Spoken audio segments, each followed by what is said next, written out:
Halo bosku, jumpa lagi dengan channel Masno22. Sebelum lanjut ceritanya jangan lupa subscribe, like, satu lagi jangan di-skip nontonnya ya. Terima kasih. Chen Ping terdiam sejenak, lah tahu apa arti niat baik dari Master Istana keempat. Dengan dukungan dari 4 istana, kuil Lahi, melacak istana Dao jahat akan jauh lebih mudah. Tetapi dia juga tahu bahwa ada banyak faksi di dalam kuil, dan kepala istana ketiga dan keenam tidak akan pernah menyerah. Saya bisa menyetujui penyelesaiannya. Chen Ping akhirnya mengangguk, tetapi tatapannya semakin tajam. Tetapi jika orang lain di kuil seagresif Master Istana keenam, saya, Chen Ping, tidak akan tinggal diam dan menunggu kematian. Itu wajar. Yun Xiu mengangguk setuju, kepala istana keempat telah mengeluarkan perintah. Jika ada kepala istana yang mengganggu Anda lagi, mereka akan dianggap musuh istana keempat. Lagi pula, Master Istana keempat tahu kau sedang melacak istana Dao jahat. Istana cabang di Pegunungan Angin Hitam. Memang masalah yang sulit. Jika kau membutuhkan intelijen atau tenaga, kirim saja pesan ke Master Istana keempat, dan dia pasti akan membantumu. Hati Chen Ping sedikit tergerak. Meskipun jaringan intelijen Acui luas, jaringan itu tidak sedalam fondasi kuil. Dia membungkuk dan berkata, kalau begitu, saya ingin mengucapkan terima kasih kepada Master Istana keempat dan Nona Yun Xiu. Yun Xiu tersenyum tipis, Tuan Chen, jaga baik-baik lukamu. Aku permisi dulu. Setelah berkata demikian, dia melesat dan lenyap di angkasa dalam sekejap bagaikan gumpalan asap hijau. Humazi menatap ke arah Yun Xiu pergi, lalu berseru takjub, pelayan ini sungguh tangguh. Dia seorang dewa bumi tingkat 9, kan, bahkan lebih kuat dari Master Istana ke-6. Chen Ping, apakah Master Istana keempat ini bisa diandalkan? Chen Ping menatap punggung Yun Xiu dan berkata, setidaknya untuk saat ini menguntungkan kita. Dia menatap Nan Batian dan Acui, matanya penuh permintaan maaf. Maafkan aku karena telah merepotkan kalian hari. Nan Batian melambaikan tangannya dan menyuapkan pil terakhir kepada Acui, Tuan Chen, apa yang Anda bicarakan? Anda adalah dermawan kami, dan sudah menjadi kewajiban kami untuk melindungi Anda.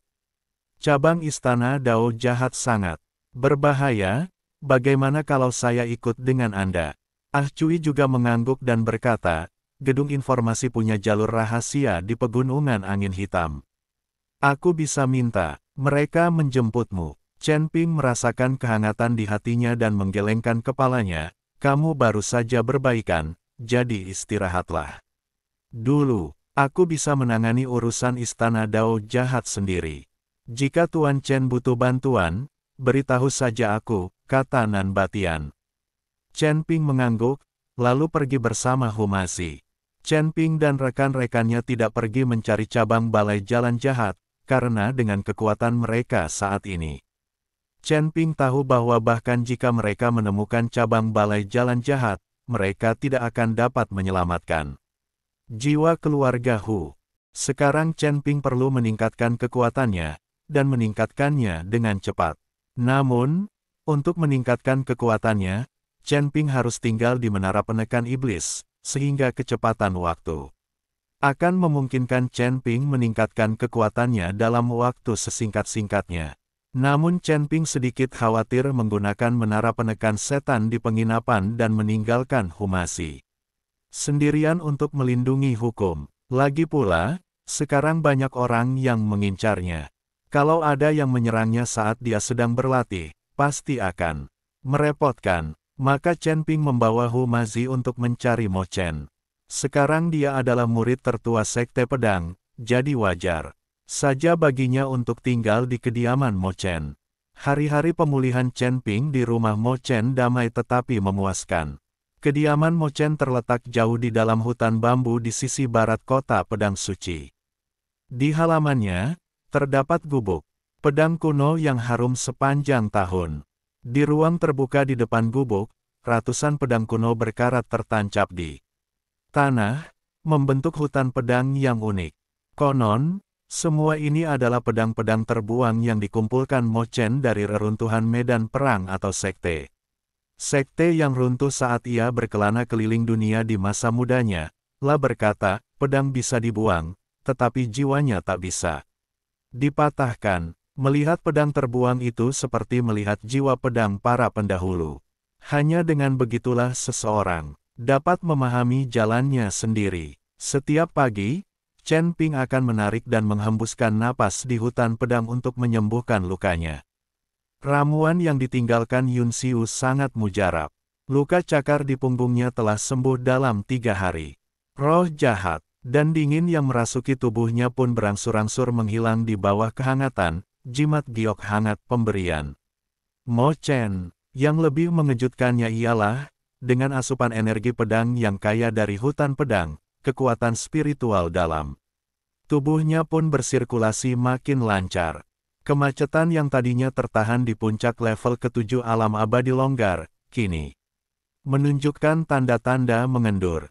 Fondasimu bagus, tapi teknik pengendalian pedangmu terlalu bergantung pada ledakan energi spiritual, sehingga kurang memiliki kelincahan yang seharusnya dimiliki seorang pendekar pedang. Mo Chen akan mengajar Chen Ping di paviliun pedang setiap sore. Dia tidak pernah menunjukkannya secara langsung, tetapi hanya duduk di dipan bambu, membelai pedang kayu hitam legam di tangannya, dan sesekali menunjukkan kelemahan dalam latihan pedang Chen Ping. Lihatlah bambu tua ini. Mo Chen mengangkat tangannya dan menunjuk sebatang bambu di luar jendela, yang bengkok karena angin kencang. Saat angin datang, ia bengkok, saat angin pergi, ia lurus. Kelihatannya lemah, tetapi sebenarnya sangat ulet. Hal yang sama, seharusnya berlaku untuk pedang. Kekerasan tidak bisa bertahan lama, dan kelembutan tidak bisa dipertahankan. Hanya dengan menggabungkan kekerasan dan kelembutan, seseorang dapat bergerak bebas dan fleksibel. Chen Ping mengamati dengan saksama dan melihat bahwa bambu hijau itu tampak akan patah kapan saja saat diterpa angin kencang, tetapi bambu itu selalu dapat sedikit menekuk saat angin sedang kencang-kencangnya, sehingga mengurangi sebagian besar kekuatannya. Tiba-tiba, sebuah ide muncul di benaknya, dan pedang pembunuh naga di tangannya berdengung. Jurus pedang yang awalnya kuat dan mendominasi tiba-tiba menjadi lincah. Cahaya pedang berayun bagai bayangan bambu, terkadang menusuk lurus bagai ujung rebung yang menembus tanah, dan terkadang menebas mendatar bagai daun bambu yang tersapu angin. Wah, itu menarik. Mata Mo Chen berbinar penuh persetujuan. Jalannya pedang tidak memiliki aturan baku. Mereka yang terjebak dalam tekniknya disebut pengrajin, dan mereka yang sepenuhnya memahami prinsip-prinsip pedang disebut master. Ilmu pedangmu sebelumnya terlalu terobsesi dengan menebas, tetapi kau lupa bahwa pedang juga bisa menjerat, melingkari, dan melucuti. Sambil berbicara, dia menjentikkan jarinya dan pedang perunggu di samping sofa bambu terangkat ke udara dan berubah menjadi aliran cahaya yang melesat ke arah Chen Ping. Pedang ini tampak lambat, tetapi mampu menghalangi semua sudut penghindaran Chen Ping. Jantung Chen Ping bergetar hebat, dan tanpa sadar dia ingin menangkisnya dengan kekuatan kasar, namun tiba-tiba dia teringat kata-kata Mo Chen, dan dengan putaran pergelangan tangannya yang tajam, pedang pembunuh naga melilit pedang perunggu itu seperti ular roh. La meluncur pelan di sepanjang punggung pedang dan benar-benar mengalihkan kekuatan pedang perunggu itu ke samping. Saat kedua pedang bersilangan, ia memutar pergelangan tangannya lagi, dan bilah pedang itu mengarah langsung ke gagang pedang perunggu. Ding! Pedang perunggu itu jatuh ke tanah dengan suara nyaring. Chen Ping berdiri di sana dengan linglung. Kesadaran yang baru saja ia dapatkan bagaikan sebuah pencerahan. La merasakan kekuatan spiritual di tubuhnya melonjak, dan hambatan di tingkat ke-7 alam abadi tersebar pun hancur. Kekuatan yang bahkan lebih dahsyat memenuhi anggota tubuh dan tulangnya tingkat ke-8 alam abadi tersebar. Terobosan. Humazi memperhatikan dari samping, tertegun. Baru beberapa hari, Chen Ping, kecepatan kultivasimu Sungguh tak manusiawi. Mo Chen berdiri, berjalan ke arah Chen Ping, dan untuk pertama kalinya, ia tersenyum puas. Lumayan, kau langsung paham. Pemahamanmu jauh lebih baik daripada pemahamanku dulu. Pada saat ini, seorang murid sekte pedang bergegas masuk ke halaman, berteriak penuh semangat, "Kakak Tuan Mo Chen, turnamen ilmu pedang kota suci yang diadakan sekali dalam 1 abad akan segera dimulai. Semua sekte besar sedang mendaftar." Pikiran Chen Ping tergerak, dan dia bertanya, apa sebenarnya kompetisi ilmu pedang ini? Murid sekte pedang menjelaskan kompetisi pedang kepada Chen Ping. Turnamen ilmu pedang. Hu masih menggosok-gosok tangannya. Kedengarannya ramai sekali. Chen Ping, ayo kita ikut. Chen Ping menatap Mo Chen, namun melihat dia sedikit mengernyit, dan tampak tidak bersemangat, dan dia tidak tahu mengapa. Beberapa hari kemudian, berita tentang konferensi ilmu pedang menyebar ke seluruh kota pedang suci. Semua sekte besar mendaftar satu demi satu, dan bahkan beberapa keluarga pembudidaya pedang yang berjarak ribuan mil mengirimkan orang untuk hadir. Para murid sekte pedang tak kuasa menahan diri lagi. Ling Xue dan beberapa murid inti lainnya bahkan menghampiri Mo Chen dan memohon padanya untuk ikut serta. Tuan, ini kesempatan sekali seumur hidup. Sekalipun kita tidak bisa naik peringkat, kita masih bisa melihat ilmu pedang. Sekte lain, kata Ling Xue dengan sungguh-sungguh. Mo Chen terdiam cukup lama, lalu akhirnya menggelengkan kepala, kekuatanmu masih dangkal. Konferensi ini penuh dengan bakat terpendam. Banyak sekte akan melakukan apa saja untuk naik pangkat.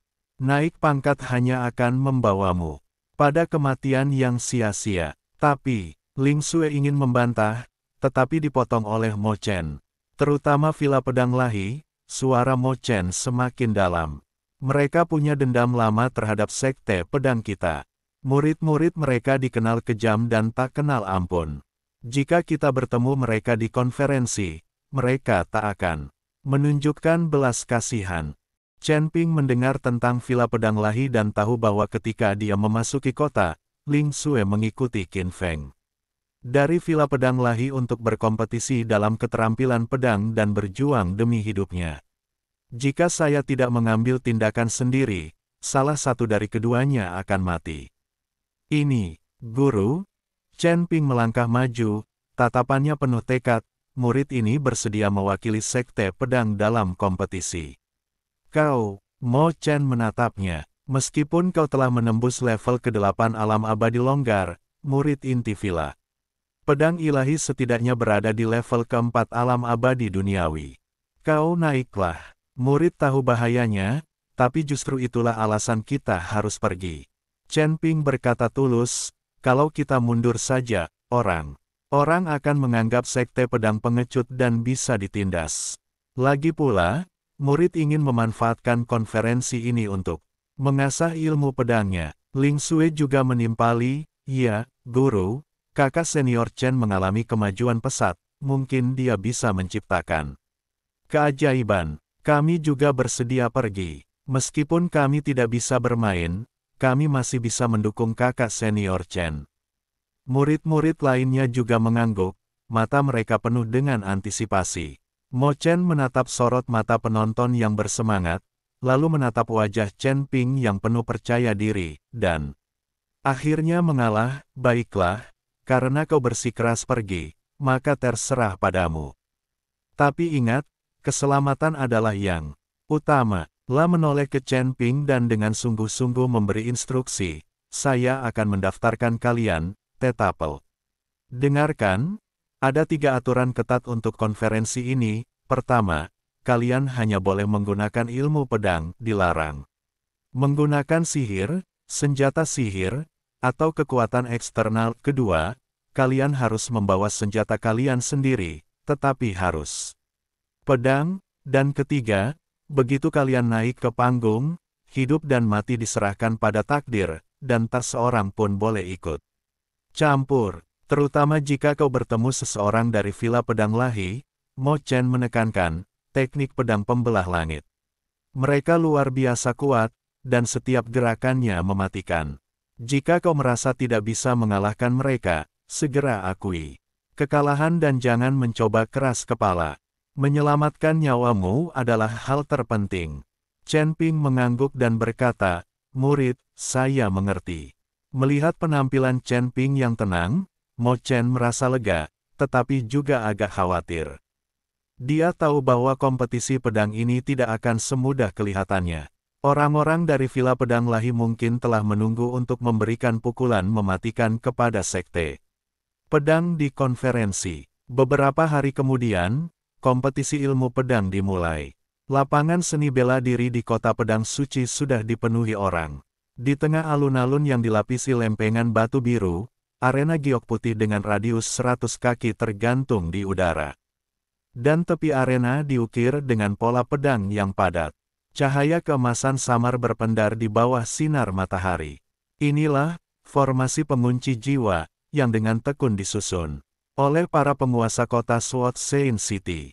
Formasi ini tidak hanya dapat mencegah cedera para penonton akibat pertarungan, tetapi juga memenjarakan semua kekuatan magis, memastikan bahwa para kontestan hanya bisa menang atau kalah berdasarkan kemampuan pedang mereka. Puluhan panggung pengamatan dibangun mengelilingi alun-alun, bersandar di lereng gunung, dengan bendera berbagai sekte utama berkibar tertiup angin. Di panggung VIP teratas, pemimpin kota pedang suci duduk di tengah, mengenakan jubah ungu. Di sebelah kirinya duduk beberapa pria tua berambut putih dan berjanggut, semuanya adalah ahli pedang yang sangat dihormati di kota. Di sebelah kanan adalah para pemimpin atau tetua dari berbagai sekte besar. Yang paling menarik perhatian di antara mereka adalah Qin Lai, pemilik Villa Pedang Lahi, telah mengenakan jubah ular piton merah tua, dengan pedang panjang hitam. Legam tergantung di pinggangnya, matanya setajam elang, dan ia mengobrol serta tertawa bersama beberapa tetua di sampingnya, alisnya penuh kebanggaan. Sudah dengar, kali ini, Villa Pedang Lahi telah mengirimkan 3 murid inti. Pemimpinnya, Zhao Jingfeng, konon telah menguasai teknik pedang pembelah langit, hingga tingkat ke-7, mencapai tingkat ke-6 alam abadi bumi. Dia praktis, tak tertandingi di antara generasi muda. Tidak hanya itu, ada juga Li Hanjiang dari Sekte Pedang Bintang 7, yang pedang penghubung Bintang 7-nya begitu hebat sehingga konon ia pernah menebas pohon pinus berusia 1000 tahun hanya dengan satu tebasan. Aku yakin Zhao Jingfeng pasti juara kali ini. Lihat auranya, tak ada yang berani menatapnya langsung saat dia berdiri di sana. Diskusi dari para penonton melonjak bagai air pasang, dan mata ribuan kultivator terfokus pada pintu masuk di sisi timur arena, tempat para kontestan dari berbagai sekte bersiap masuk. Chen Ping mengenakan kemeja kain biru pudar dan tampak agak tidak pada tempatnya berdiri di tengah kelompok pengikut sekte pedang. Ling Xue dan yang lainnya mengenakan jubah putih standar sekte pedang, tetapi ia masih mengenakan pakaiannya yang biasa. Pedang pembunuh naga yang tampak biasa di pinggangnya tampak lebih polos dan sederhana dengan latar belakang berbagai pedang indah di sekelilingnya. Kakak senior Chen, lihat ke sana. Ling Xue diam-diam menyentuh lengan Chen Ping dan menunjuk ke arah tim Villa Pedang Lahi yang tidak jauh dari sana. Saya melihat 3 pemuda berbaju zirah perak mengelilingi seorang pria berbaju merah. Pria itu memiliki alis tajam dan mata yang cerah, serta senyum angkuh di bibirnya.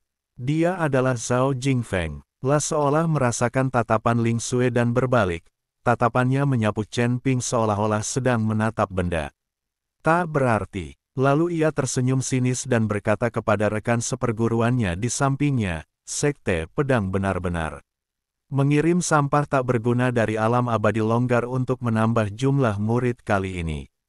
Sepertinya mereka benar tidak punya orang lain. Para murid di dekatnya langsung tertawa terbahak-bahak. Tawa mereka tidak keras, tetapi terdengar jelas di telinga para murid Sekte Pedang. Wajah Ling Xue memucat karena marah, dan tangan yang memegang gagang pedang sedikit gemetar. Itu keterlaluan. Namun, Chen Ping tetap tenang dan hanya berkata, terserah mereka mau mengatakan apa. Chen Ping memperhatikan bahwa di Villa Pedang Lahi, Qin Feng, yang sedang bersaing dengan Ling Xue dalam keterampilan pedang, tidak berada di barisan murid, tetapi duduk di kursi depan. Saudara Chen, Qin Feng adalah putra pemilik rumah bangsawan, jadi dia punya status tinggi. Dia tidak akan naik panggung untuk pertarungan seperti ini. Dia mungkin takut terluka. Ling Xue mengikuti Chen Ping dan berkata, Chen Ping mengangguk, saudara generasi kedua yang takut akan ini dan itu tidak akan punya masa depan.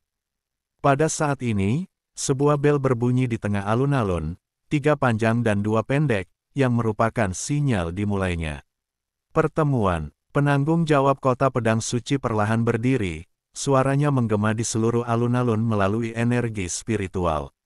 Sekali dalam 1 abad, kontes pedang suci. Kita berkumpul di sini hari ini untuk saling belajar dan mengasah keterampilan kita. Dengan ini saya tegaskan 3 hukum besi. Pertama, tidak ada sihir atau senjata sihir, hanya pedang yang dapat menentukan pemenang. Kedua, berhenti ketika saatnya tepat, hidup atau mati adalah tanggung jawab Anda sendiri. Ketiga, di arena, pemenangnya adalah raja. Sekarang, silakan undang kontestan dari setiap sekte untuk masuk. Saat penguasa kota selesai berbicara, tirai cahaya di pintu masuk perlahan terbuka, dan murid dari berbagai sekte berjalan ke panggung satu per satu. Total ada 64 kontestan, dibagi menjadi 32 grup, yang bertanding secara berpasangan, dan pemenangnya melaju ke babak berikutnya. Nama Chen Ping menduduki peringkat ke-10, sedangkan lawannya adalah murid dari sekte Liu Yun yang telah mencapai alam abadi duniawi tingkat ketiga. Chen Ping, hati-hati. 13 jurus Liu Yun, dari sekte Liu Yun terkenal cepat. Mo Chen berjalan ke sisi Chen Ping dan berbisik padanya. Chen Ping mengangguk, Tuan, jangan khawatir. Saat dia melangkah ke atas ring, tiba-tiba terdengar bisikan dari penonton. Apakah itu kontestan dari sekte pedang? Dia terlihat sangat muda. Kudengar dia berada di level ke-8 alam abadi lepas. Di antara 64 orang, level kultivasinya mungkin yang paling rendah, kan? Wang Chong dari sekte Liu Yun adalah Dewa Bumi kelas 3. Pertandingan ini mungkin sudah pasti. Melihat Chen Ping naik ke atas panggung, Wang Chong tersenyum percaya diri dan berkata, saya Wang Chong dari sekte Liu Yun. Saya ingin menanyakan nama Anda, saudara. Chen Ping. 2 kata sederhana, tidak rendah hati atau sombong. Mata Wang Chong berkilat tidak senang, merasa Chen Ping terlalu sombong.